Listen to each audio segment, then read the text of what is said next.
You might have heard that eating just one meal a day can literally starve cancer cells until they disappear from your body.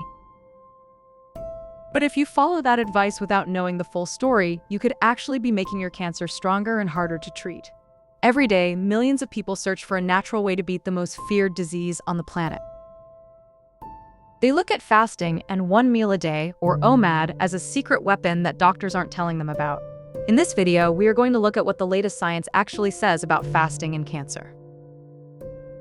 We will talk about how your body cleans itself out, why your insulin levels matter, and the strange way cancer can hide during a fast. We are also going to cover why doing this during chemotherapy might be a game changer, but only if you do it exactly right. Cancer is a very serious and complicated disease that requires a professional medical team to manage. Never stop your current treatment or start a long-term fast without talking to your oncologist first. Now, let's look at the first big reason people think fasting helps, which is all about a hormone called insulin. When you eat a meal, your body breaks down food into sugar and your insulin levels go up to handle it. Insulin is like a key that opens the door to your cells so they can grow and divide. The problem is that cancer cells have way more of these doors than healthy cells do.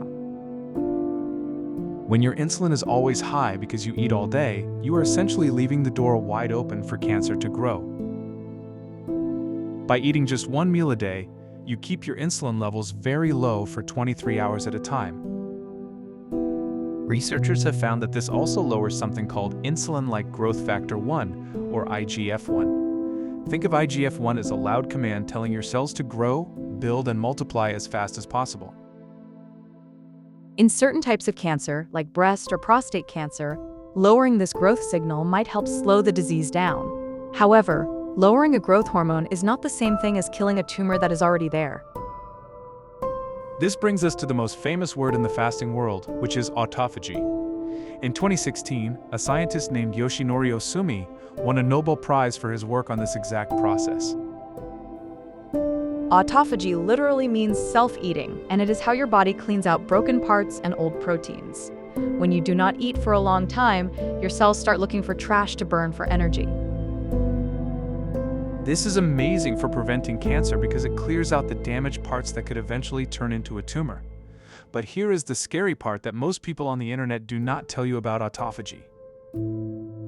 Once a cancer tumor is already established, it can actually use autophagy as a survival bunker to stay alive. When the cancer cell feels the stress of a fast, it might start recycling its own parts to survive the hunger.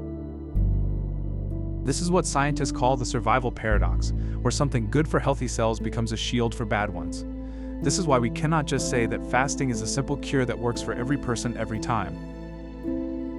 Beyond just cleaning cells, we have to look at the fire burning inside the body known as chronic inflammation. If your body is always inflamed, it is like providing the perfect warm soil for a weed to grow in.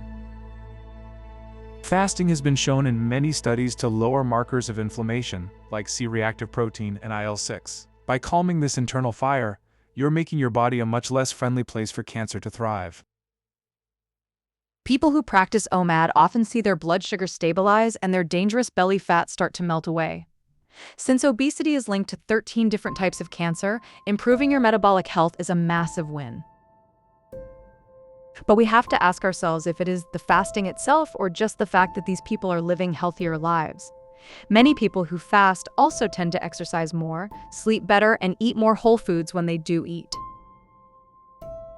It is hard for researchers to separate the magic of the fast from the magic of a good lifestyle.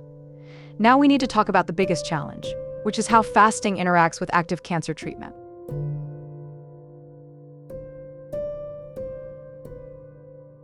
The cancer cells stay awake and hungry, making them much more likely to be destroyed by the medicine. Early human trials have shown that patients who fast for a short time before chemo often have fewer side effects. They report less nausea, less fatigue, and a faster recovery time after their sessions are over. But you should never try to do this on your own while you are undergoing medical treatment. One of the biggest dangers of cancer is something called cachexia, which is severe muscle wasting and weight loss. If you fast without supervision, you might lose too much muscle, which makes it harder for your body to fight. Your immune system needs protein and energy to stay strong enough to handle the harsh treatments. If you become malnourished or lose your electrolytes, your doctor might have to stop your life-saving treatment. This is why your oncologist must be the one to decide if fasting is safe for your specific situation. Now let's look at some of the most common myths that spread like wildfire on social media. The first myth is that fasting completely starves cancer, because cancer only eats glucose or sugar. While many cancers love sugar, a process called the Warburg effect, they are actually very smart and flexible.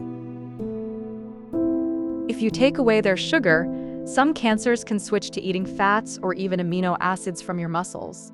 They are like a car that can run on gas, electricity, or wood if it really needs to keep moving. The second myth is that a single 24-hour fast can cure a late-stage disease. There is zero scientific evidence in humans that one fast or even a few fasts can make a tumor disappear. The third myth is that doing OMAD means you will never get cancer in your entire life. While it lowers your risk by helping your metabolism, it cannot stop things like genetic mutations or environmental toxins.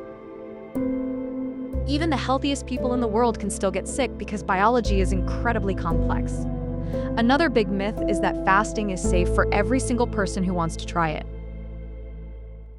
If you are already underweight, pregnant, or have an eating disorder, fasting can be very dangerous for you. It can also cause problems for people with kidney issues because of the way it changes your mineral balance. So, what do we actually know for sure at this point in time? We know that fasting is one of the best ways to improve your metabolic health and lower your insulin. We know that it helps your body's natural cleanup process through autophagy in your healthy tissues. And we know that it shows great promise in helping people handle the side effects of chemotherapy. But we still do not know the perfect amount of time to fast for each specific type of cancer. A fast that helps with one kind of tumor might not do anything for a different kind of tumor. Most of the really exciting results we see come from mice in a lab, and humans are much different than mice. We need many more large-scale human trials before we can give out exact fasting recipes for cancer. Science moves slowly because it has to be right, especially when lives are hanging in the balance. The bottom line is that OMAD and fasting are powerful tools for your health, but they are not magic wands. They should be seen as a way to support your body and make it as strong as possible for the fight. Think of fasting as the support crew for a race car, but the medical treatment is the actual driver. Focus on eating high-quality food during your one meal, like colorful vegetables and healthy proteins. Avoid processed sugars and seed oils that can drive up the very inflammation you are trying to lower. Listen to your body and pay attention to your energy levels and how your clothes are fitting. If you feel weak, dizzy, or lose too much weight too fast, you need to stop and talk to a professional. The goal is to live a long, healthy life, not to win a contest of who can go the longest without eating. Stay curious, stay informed, and always put your safety above the latest internet trends. If you want to understand how to master your one meal a day for maximum health, check out our OMAD Deep Dive playlist. Subscribe to join our community and stay updated on the latest evidence-based health research.